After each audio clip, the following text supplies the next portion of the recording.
There is a particular kind of fool that only education can produce. Not the fool who never knew better.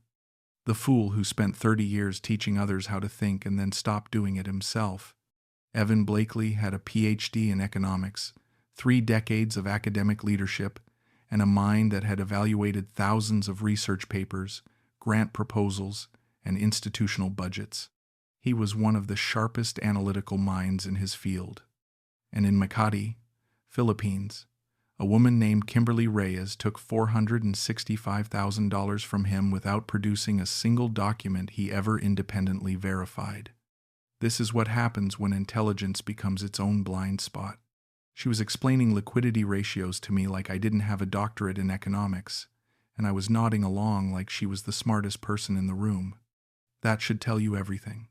I was sitting across from Kimberly Reyes at a rooftop restaurant in Makati, the city glittering below us, and she was walking me through what she called a capital reallocation opportunity in the Philippine infrastructure sector.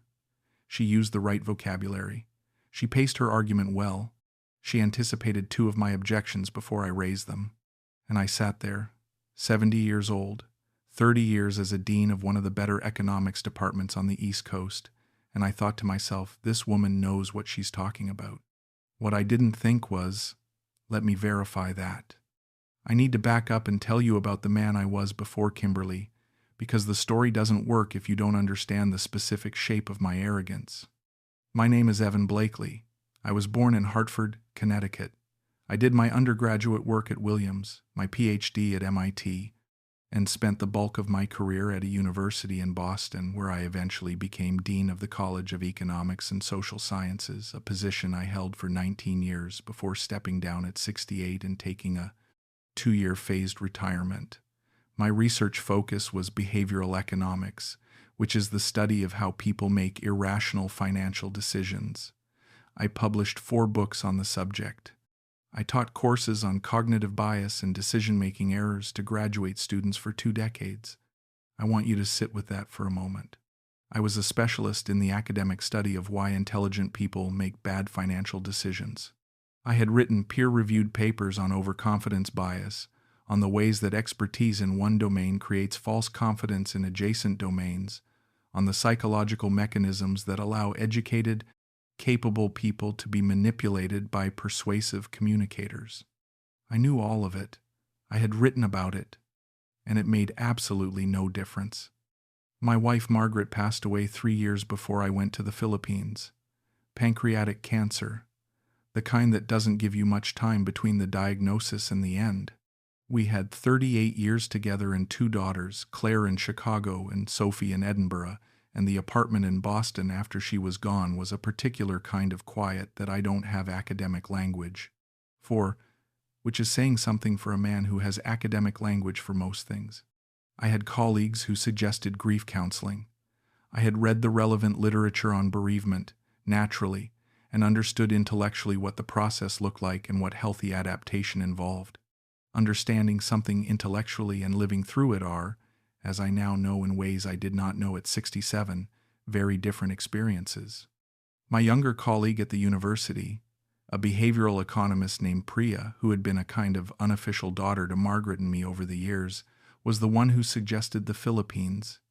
She had done field work there and spoke about it with an affection that was based on real experience. She said the pace of daily life was different. She said the warmth of the culture was not a myth. She said that a man with too much time and a mind that wouldn't stop running might find in Manila something that Boston's familiar grief-soaked landscape couldn't offer. I went for 6 weeks. I came back to Boston, sorted out my affairs, and went back for what I told my daughters would be 1 year. I have now been here for 2 years, and I expect to remain. I met Kimberly Reyes at a conference. Not a romantic event, not a social gathering, an actual professional conference, a 2-day forum on Southeast Asian infrastructure investment held at a hotel in the BGC district, which I had attended out of genuine intellectual curiosity about regional development economics. I had paid the registration fee, collected a lanyard, and spent the morning listening to presentations about public-private partnership frameworks in Vietnam and Indonesia. She was presenting in the afternoon session. Her topic was risk-adjusted return modeling for emerging market infrastructure assets. Her slides were professional. Her delivery was confident without being aggressive. She cited papers I recognized and one I had co-authored, which she referenced accurately and in context. Afterward, during the networking period, she approached me. "You're Evan Blakely," she said. It was a statement, not a question. "I am," I said. "I used your 2009 paper on information asymmetry and development finance. It was actually foundational to the risk framework I presented today. I won't pretend that didn't work on me." Flattery based on specific intellectual content is more effective than generic flattery, which I also knew from my own published research, and which didn't protect me at all. Her name was Kimberly Reyes. She said she was an independent business consultant specializing in investment advisory for foreign nationals seeking exposure to Philippine markets. She was in her mid-30s, educated at De La Salle, with a master's from the Asian Institute of Management. She spoke in a measured, precise way that I associated with analytical intelligence rather than salesmanship. She asked me genuinely good questions about my research, not the surface-level questions of someone performing familiarity, but questions that reflected actual engagement with the material. We talked for 40 minutes. I gave her my card. I told myself it was a professional exchange and nothing more. She emailed me that evening with a paper she thought I would find relevant, an actual academic paper, published in a legitimate journal about infrastructure investment returns in Southeast Asian markets. I read it. It was interesting. I wrote back and said so. We exchanged 3 more emails over the following week, all of them substantive, all of them engaging with real ideas. I told myself I was simply enjoying an intellectual peer relationship in a city where those were less common than in academic Boston. I was not wrong about that. But I was wrong about what was also happening, which I could not see yet because I was too pleased to be seen. We had coffee, then lunch. Then, on the 3rd meeting, dinner at a restaurant. She chose good food, comfortable atmosphere, the kind of place that was professional enough to be unremarkable but pleasant enough to be enjoyable. She told me about her career trajectory, her clients, the specific niche she occupied in the Manila consulting market.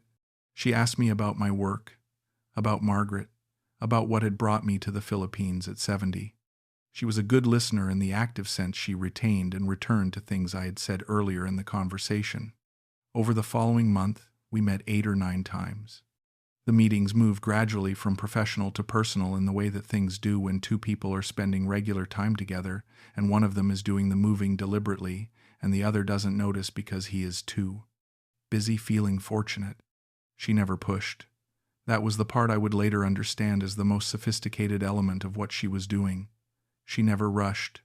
She let each stage become comfortable before advancing to the next. She let me lead conversations and then gently redirected them.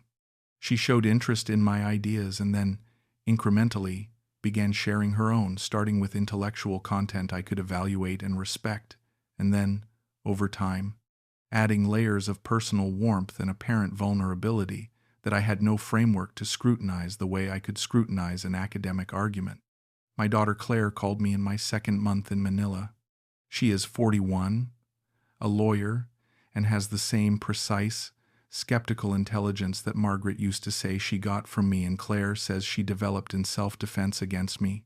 "Who are you spending time with?" she asked. She had a way of asking questions that were actually statements. "Various people," I said. "A professional contact. A woman I met at a conference." "A woman. A professional contact who was a woman. Yes, Claire." "What does she do?" "She's a business consultant. Very sharp, actually. Interesting work on infrastructure risk modeling." There was a pause. "Dad, I want to say something without starting a fight. You've never successfully done that, but go ahead. You're grieving. You're in a foreign country.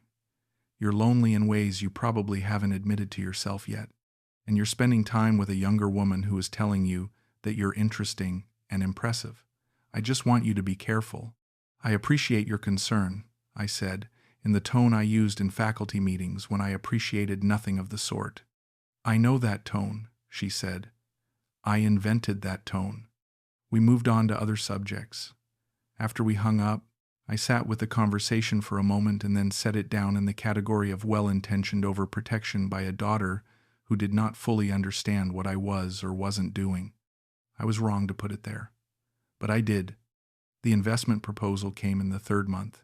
Kimberly presented it over dinner, not as a sales pitch but as a professional disclosure, something she felt she should share with me given my background and her own work in the sector.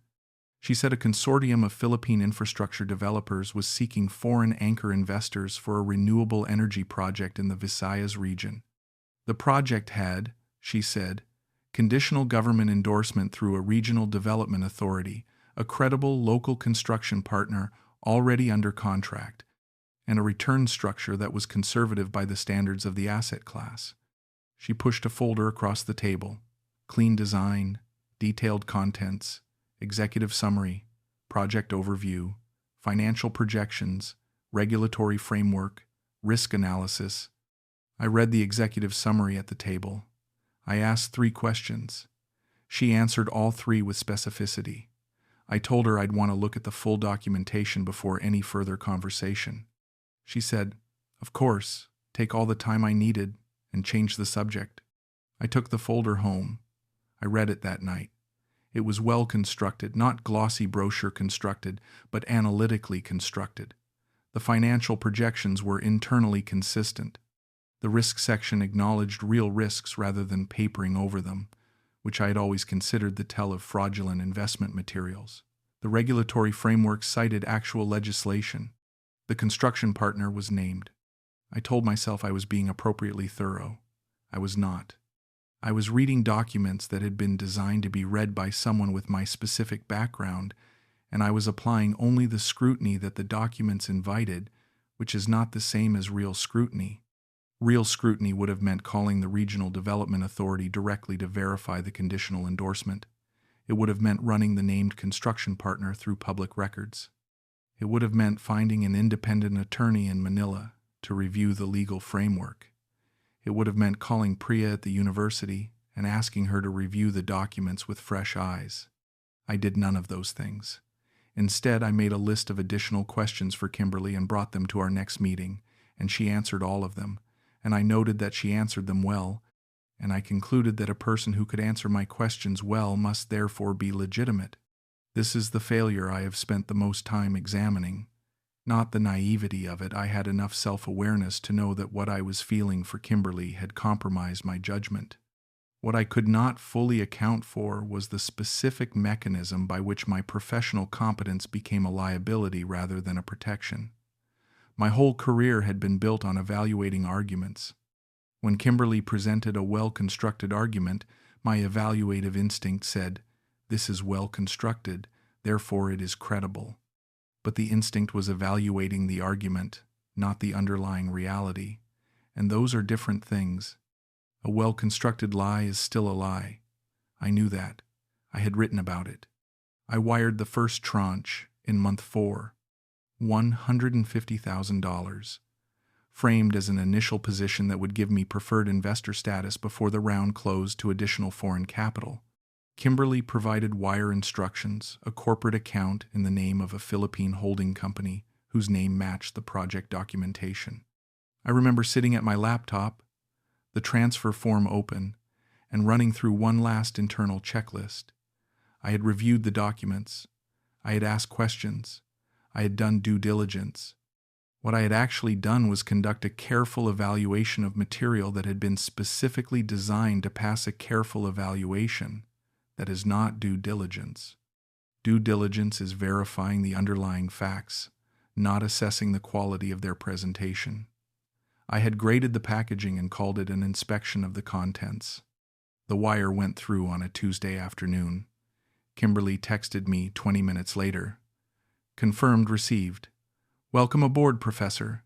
This is going to be a very good thing." I remember the specific pleasure I felt at Professor. She hadn't called me that before. I noticed that it pleased me, and I did not examine why. Over the following 5 months, I made 3 additional transfers. The second was $115,000, prompted by what Kimberly described as an acceleration of the construction timeline. The regional authority had moved forward approval faster than expected, which meant the capital deployment window was compressing, and early investors had the opportunity to increase their position before the terms changed. She showed me an email, formatted on official-looking letterhead, from something called the Visayas Regional Infrastructure Development Secretariat. The third was $120,000. The rationale this time was a co-investment from a Singapore-based asset manager that she said had been brought in after the first phase closed. Their participation required a reproportioning of the investor pool, and existing investors had right of first refusal to maintain their percentage. I asked to see the Singapore firm's term sheet. She provided a document. I read it. It looked right. The fourth was $80,000. By then, I had been in the project for 8 months and had received 2 quarterly updates in the form of professionally formatted PDFs showing progress photographs, construction milestones, and financial tracking. The photographs looked like real construction. The milestones were plausibly sequenced. The financial tracking showed my investment at its stated position. Total, $465,000. I want to be precise about something. At no point during those 8 months did I feel certainty. I felt something that functioned like certainty, the kind of confident forward momentum that comes from being inside a narrative that keeps confirming itself. Each new piece of documentation referenced the previous piece. Each new development followed logically from the one before. It was a self-consistent story, and my analytical mind, trained to evaluate internal consistency, kept giving it passing marks. What my analytical mind was not doing was asking the prior question, the one that has to come before consistency: is any of this actually real? I introduced Kimberly to my friend Harold Oakes. I should say I mentioned her to Harold, a retired diplomat who had been living in the Philippines for 8 years and whose judgment I trusted more than almost anyone else I knew in Manila. We had lunch, the 3 of us, at a restaurant in Salcedo Village. I watched Harold watch her. He was attentive and pleasant and asked her the kinds of questions a retired diplomat asks, the ones that seem social but are actually probing for something. Afterward, walking to his car, he said, "She's very good." "She is," I said, "very sharp." He stopped walking and looked at me. "Evan, I don't mean good at her work. I mean good at this." "I'm not sure what you mean." "I mean that in 40 years of diplomacy I've sat across from a great many people who were performing expertise rather than demonstrating it, and she is very good at the performance." He paused. "Have you independently verified anything she's told you?" "I've reviewed all the documentation thoroughly." "That's not what I asked." I looked at him. The afternoon heat was coming off the pavement. "Harold, go to the Regional Development Authority. Call them. Don't email call. Ask them directly if they have a record of this project." He said it gently, without drama. "And if they do, I'll buy you dinner and apologize for wasting your time." I thanked him. I told him I'd look into it. I walked to my car and sat in the air conditioning and felt, for the first time since the beginning, a specific unease that I didn't know what to do with. I did not call the Regional Development Authority. I told myself I would do it after the next quarterly report, which was due in 2 weeks. I told myself that Harold's skepticism, while characteristically sharp, was the professional habit of a diplomat who had been deceived before and now saw potential deception everywhere. I told myself that the quality of Kimberly's documentation was not consistent with fraud. I told myself a great many things, most of them in the careful academic language of alternative hypothesis rather than denial. But denial is what it was. The quarterly report arrived. It was the most detailed one yet, 22 pages, including satellite imagery of the construction site with a timestamp, a detailed cash flow table, a brief video link that opened to 3 minutes of footage showing active construction equipment and workers. I watched the video twice. I called Kimberly and said the report looked solid.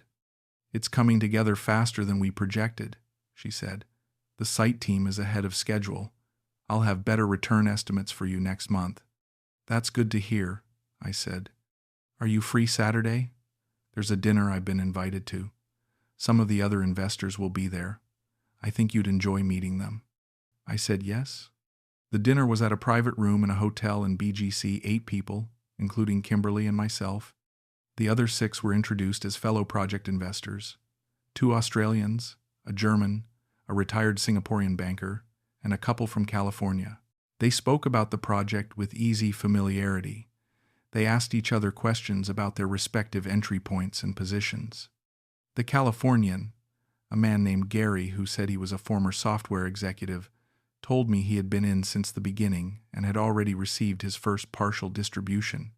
"You'll see the same," he said. "Kimberly runs a tight ship." I went home that evening feeling, if I'm honest, validated. The existence of other credible investors, people with backgrounds like mine, like Gary's, was the final piece of reassurance I had been, without knowing it, looking for. If sophisticated people with resources had made the same evaluation I had and reached the same conclusion, then my own judgment was confirmed. It never occurred to me that every person at that table might be part of the same performance. The break came in month 10. I had been expecting a detailed project update and had sent Kimberly a specific request. I wanted to arrange an in-person site visit to the construction location in the Visayas. I had been meaning to propose this for some time and had kept allowing other things to displace it. But I was now 10 months and $465,000 into an investment with no independent confirmation of any of the underlying facts, and even the quieted part of my brain that had been ignoring Harold's advice had begun to get louder. Kimberly's response to the site visit request was the first thing that didn't fit the pattern. She didn't say no.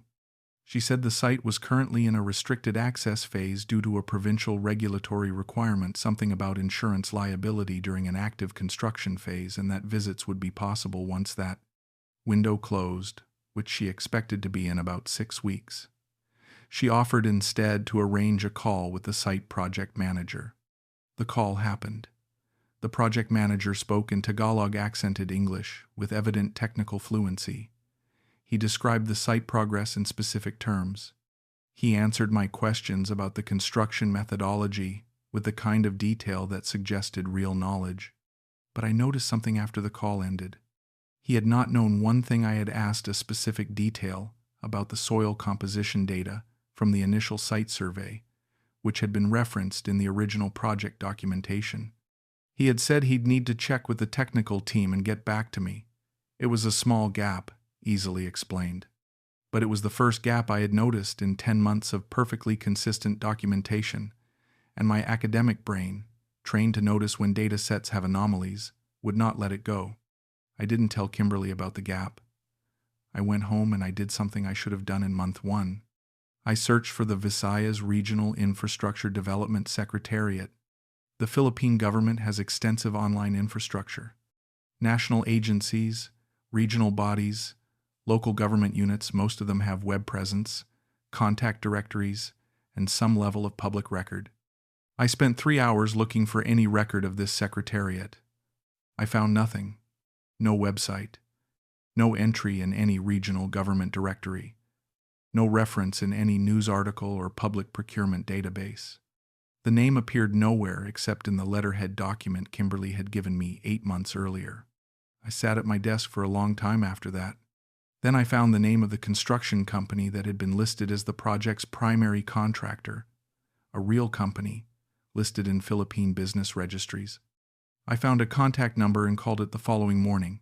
I explained that I was a foreign investor in a renewable energy project in the Visayas and that their company had been identified as the construction partner.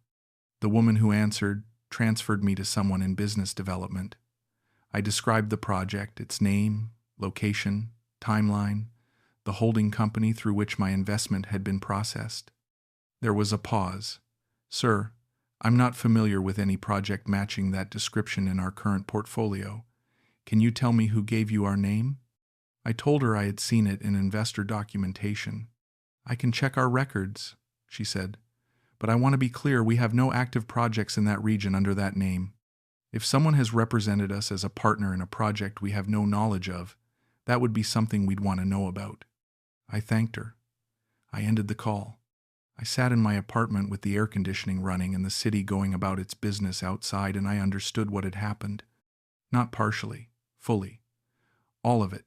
From the conference to the rooftop dinner to the investor gathering at the hotel, came into focus simultaneously in the way that things do when the alternative hypothesis you have been protecting finally becomes indefensible. I called Harold. "You were right," I said. He was quiet for a moment. "How much?" $465,000. I heard him breathe out slowly. "Evan, I'm sorry. Come over." I drove to Harold's apartment in Makati. He made coffee. He sat across from me, and I went through the whole thing, the conference, the documentation, the wires, the dinner with the investors, the site visit request, the secretariat that didn't exist, the construction company that had never heard of the project. He listened without interrupting. When I finished, he was quiet for a moment. "The other investors at that dinner," he said. "I know. Actors. Or people in the same position as you who don't know it yet. I know. And Gary, the distributions he mentioned, fabricated, or he's also being used." I set down my coffee. "It's a complete architecture, Harold. Every piece of it was designed to pass the kind of scrutiny someone with my background would apply." He looked at me carefully. "What are you going to do?" "Report it. NBI. My bank for a fraud claim. An attorney here to assess what's possible. And Kimberly, I'm going to meet with her first." Harold shook his head slowly. "Evan, I'm not going to confront her. I'm going to listen to what she says." I paused. I spent 30 years studying how people rationalize irrational decisions. I want to sit across from her and watch what happens when the story doesn't hold anymore. He gave me a look that said he thought this was a bad idea, and I understood why, and I went anyway. I texted Kimberly the following morning and asked if she could meet for coffee. I said I had some questions about the site visit logistics. She replied within 20 minutes her usual response time and suggested a coffee shop near her office at 2 in the afternoon. I arrived early. I sat with my back to the wall, which I never do, and I watched her walk in. She moved the same way she always had, easy, unhurried, with the particular confidence of someone who always knows more than the people around them. She sat down across from me and smiled. "You look serious," she said. "I've been doing some checking," I said. Nothing changed in her face. That was the part I remember most clearly, the absolute absence of a flinch. "What kind of checking?" she said. "I looked for the Visayas Regional Infrastructure Development Secretariat. I couldn't find any record of it in any government directory." She tilted her head slightly. "It's a regional body, not a national agency. The online presence for regional offices is often—" "I called the construction company," I said. "The one listed as the primary contractor. They have no record of the project." A pause. Very short. "There may be a communication gap between the corporate level and—" "Kimberly," I said her name quietly, not aggressively, just to stop the explanation. "I have a doctorate in economics. I spent 30 years in academic research. I know what a fabricated document looks like when I'm not trying not to see it." She looked at me for a long moment. The warmth that had been in her face for 10 months shifted, not dramatically, just a slight recalibration, a dropping of something she had been maintaining. "What do you want?" she said. It was a completely different sentence than anything she had said to me before. Clean and direct and stripped of everything that had made her effective. "I don't want anything you can give me," I said. "I'm going to report this to the NBI and to my bank." I wanted to tell you that directly rather than just disappearing into a legal process. I paused, and I wanted to sit across from you and say it out loud because I need to hear myself do that. She looked at me without expression. "I'm sorry you feel that way," she said. That phrase, "I'm sorry you feel that way." The most complete non-apology in the language. I stood up. "You're very good at what you do," I said. "I want you to know that I know that. You read me accurately, and you constructed something that passed every filter I thought I had. That takes real intelligence." She didn't say anything. "It's a waste," I said, and then I left. The legal process was what the legal process always is in these situations, grinding, slow, and honest about its own limitations. The NBI investigator who handled my case, a methodical man named Recto, went through my documentation with careful attention.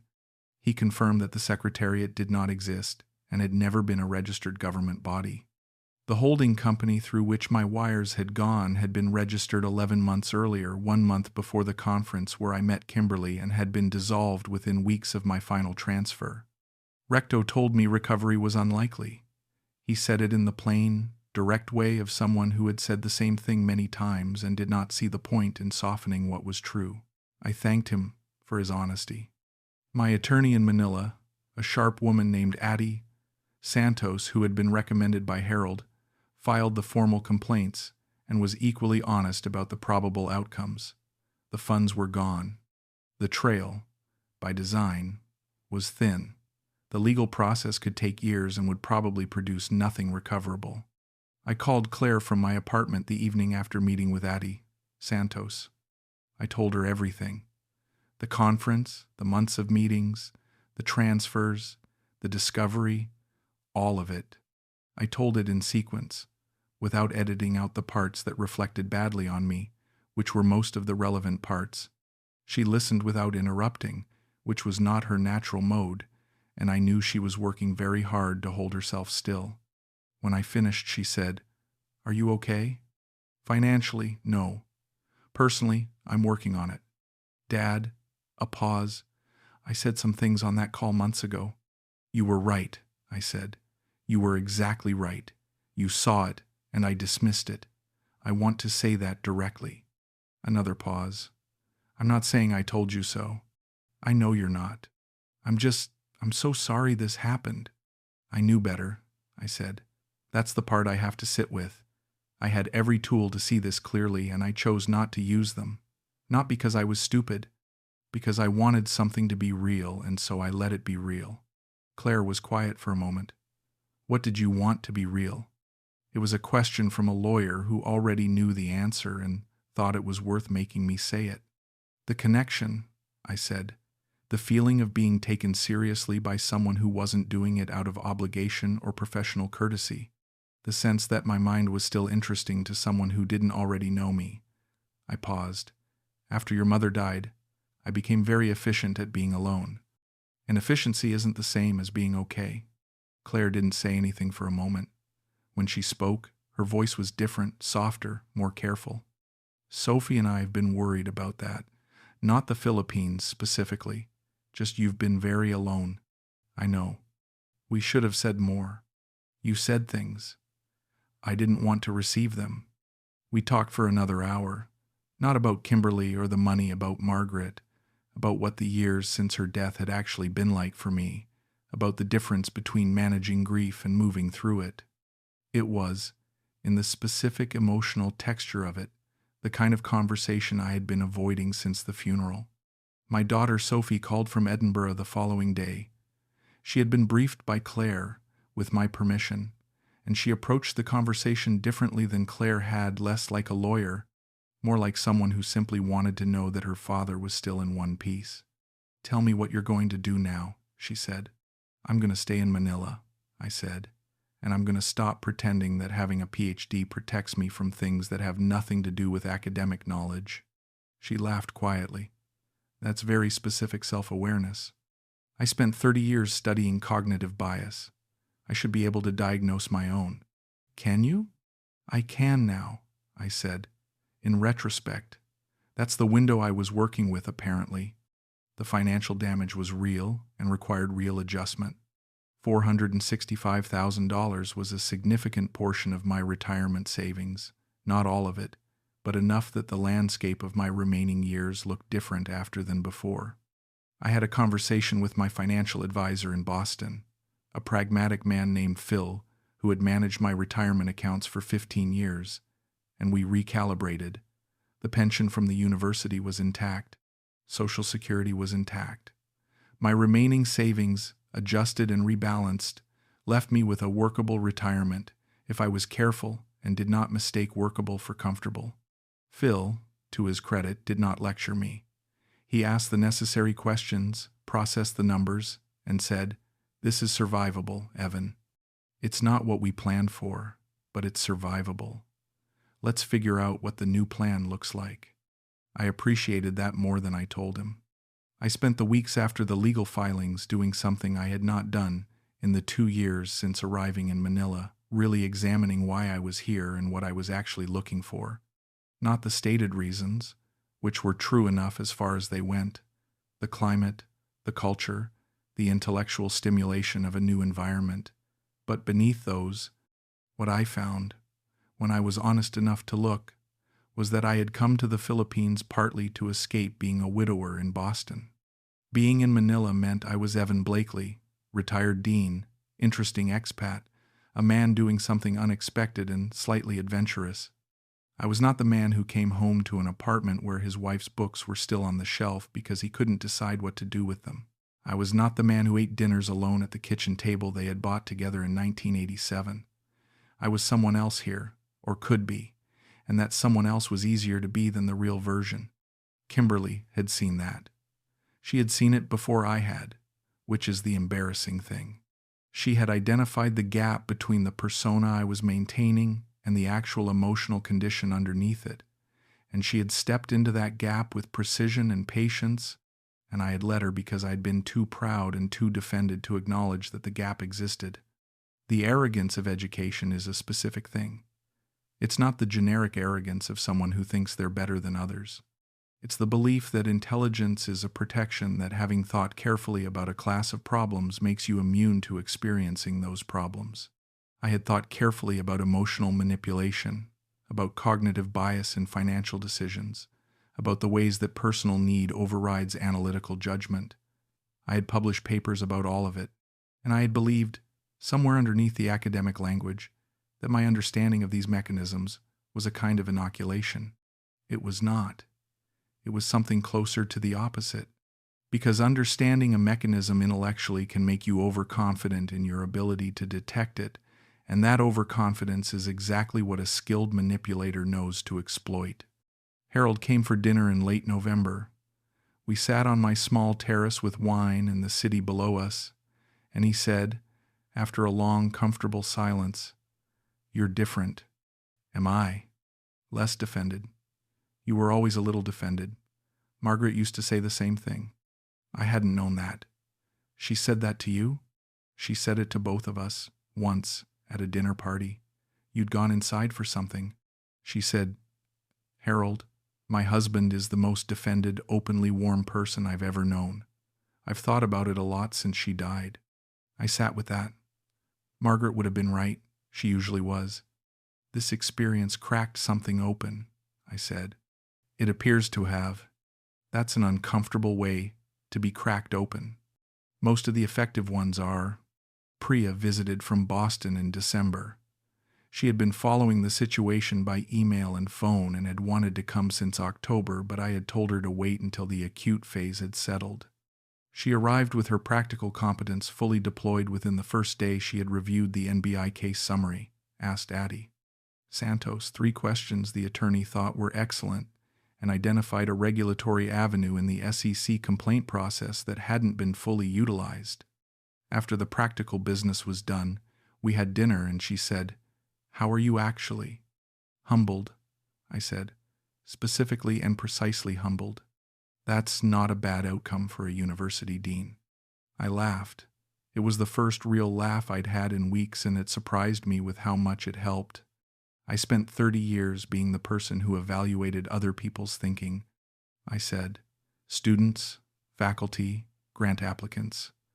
I was always the one with the standard in the process, and I got here and I just stopped. I stopped applying the standard. Do you know why? I thought about it. Because the standard felt hostile to what I wanted, and I was tired of being critical. I was tired of always being the person who identified the flaw. I paused. Margaret died and I was the dean who handled the death with appropriate dignity, and then went back to being the dean, and I never stopped to be the husband who was gutted by it. And so I came here and I found something that made me feel things again without requiring me to analyze them, and I just let it run. Priya was quiet for a moment. That's the most honest thing I've heard you say in 20 years of knowing you. Well, I said, $465,000 is apparently what it costs to get me to be honest. She smiled. That's a very expensive therapy session. The peer-reviewed literature on bereavement was significantly cheaper, I said, and also completely useless. We laughed together, and it was the kind of laughter that has some real grief in it, the kind that comes from the same place as crying, and it felt right. I am writing this in the early morning from my apartment in Manila, almost 1 year after the quarterly report that should have been the point where I finally asked the hard questions. The city is audible below me, traffic, birds, the particular sounds of a neighborhood waking up. I have lived here long enough that those sounds are not foreign anymore. They are just the morning. My retirement is smaller than I planned for. My daughters call more than they used to, not in the checking in way, but in the actually wanting to talk way, which is different, and which I know is partly a result of the conversations we had after the losses of this year. Claire came to Manila in October with her husband and her son, who is 9 years old and found the city endlessly entertaining. Sophie is coming in January. I've booked a restaurant for the occasion. Harold and I have dinner every other week. He asks me hard questions and I answer them more honestly than I used to, and he does the same, and it is the kind of friendship that requires both people to be willing to be uncomfortable. Priya is pursuing the SEC complaint angle she identified. Recto at the NBI updates me every month with nothing new, which I have accepted as the likely permanent state of the investigation. Addie. Santos has closed the active engagement but is monitoring for any developments. The money is gone. I have made the peace with that which is possible, which is not complete peace but is real peace, the kind where you can think about the number without your chest tightening. What I think about now, more than the loss, is the specific thing the loss exposed. Not that I was fooled. Being fooled is a thing that happens to people regardless of credentials. What I think about is the gap I was carrying without acknowledging it, the grief I had been administrating rather than experiencing, the loneliness I had been managing rather than naming, the hunger to be seen and found interesting and mattered to, which is one of the most human hungers there is, and which I had dressed up in professional language until I couldn't see it for what it was. Kimberly Reyes saw it. She used it. I don't have warmth for her about that. But I also don't have the particular bitterness of someone who was ambushed without warning. I had warnings. I had Claire's call and Harold's conversation outside the restaurant, and the unease I had set aside each time, because the alternative following the discomfort to its conclusion felt like more than I was ready to do. I was not ready then. I am closer now. A PhD is a document. Intelligence is a capacity. Neither of them is a shield against the ordinary human experience of wanting to be loved and being willing to make yourself stupid for the chance of it. I had to lose $465,000 in 2 years of something I thought was real to understand that those things, the wanting, the willingness, the ordinary human hunger, were not my weaknesses. They were just the parts of me I had been too proud to claim. I claim them now. The coffee is ready. The city is awake. The morning is ordinary and mine. That is more than enough. There is something I have been circling in my mind since the confrontation at the coffee shop, and I want to try to say it precisely because I think it is the thing that matters most, more than the money, more than the legal process, more than the specific mechanics of how she built the deception. When I told Kimberly she was good at what she did, and that it was a waste, I meant both of those things fully. But I have thought about the second part more carefully in the months since. The word waste implies that her intelligence had a better use available to it, and I believe that. What she demonstrated over 10 months was a genuine and sophisticated understanding of how people think, what they need, and how to give them the version of those things that serves a different purpose than the one they believe they're receiving. That is a real skill. It is a manipulative and harmful skill when turned in the direction she turned it, but stripped of the purpose it was serving, it was real. The reason I think about that is not generosity toward her. It is because thinking about what she actually did, specifically and analytically, is the only way I can learn from it in a way that is actually useful rather than just cautionary. She did 3 things with consistent precision. The first was entry. She approached me in a context that was designed to produce automatic credibility, a professional conference, a presentation that cited my work, a conversation that operated on intellectual ground where I felt comfortable and secure. The conference setting told me, this is a professional. The citation told me, this person knows my work, therefore she is a serious person. The intellectual conversation told me, this person is my peer. None of those were verified conclusions. They were associations produced by context, and she had constructed the context. The second was calibration. Over the weeks that followed, she did not move too fast and she did not stay too still. She matched my pace, which is a harder skill than it sounds because most people move at their own pace regardless of the person they're with. She gave me things I could evaluate on my own terms, real papers, real academic references, real analytical conversations, and she embedded herself in those exchanges in a way that made her feel continuous with content I had already decided was legitimate. She was borrowing credibility from adjacent real things. The papers were real. The conference was real. My 2009 paper was real. She attached herself to all of that. The third was timing on the emotional layer. She did not introduce the personal dimension too early, which would have felt incongruous and raised flags. She waited until the professional credibility was fully established and the intellectual relationship was comfortable, and then, only then, she allowed something warmer to become visible. And because it came after everything else, it felt like a natural development rather than a strategy.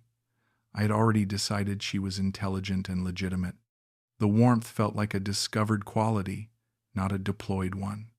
All three of these things are things I have written about in the context of persuasion and manipulation research. I had the vocabulary for every one of them. I could have taught a graduate seminar on the mechanisms she used, and I almost certainly did, in some form, at some point in my career. I want to be clear about what that means. It does not mean that knowing the theory should have made me immune. The whole point of my research, the central argument of behavioral economics as a discipline, is that awareness of a bias does not reliably prevent the bias from operating. We know this. It is one of the most replicated findings in the field. People who are told about the anchoring effect are still anchored. People who are told about confirmation bias still confirm. Knowing the name of a cognitive trap does not build a wall around it. What knowing the theory should have done what it would have done, if I had been using it as a tool rather than a credential, was prompt me to create external checks that did not depend on my in-the-moment judgment. That is what the knowledge is actually for. Not self-assessment, process design. I should have built a rule into my decision-making that said, before any financial commitment above a certain threshold, independent third-party verification is required regardless of how confident I feel. I should have called Priya. I should have hired an attorney before I wired the first dollar. I should have gone to the Regional Development Authority in person, on my own, without telling Kimberly I was going. I didn't because none of those actions felt necessary, and none of them felt necessary because my in-the-moment confidence was high. And that is precisely the condition under which external checks matter most when you feel least like you need them. This is the lesson that has nothing to do with Kimberly.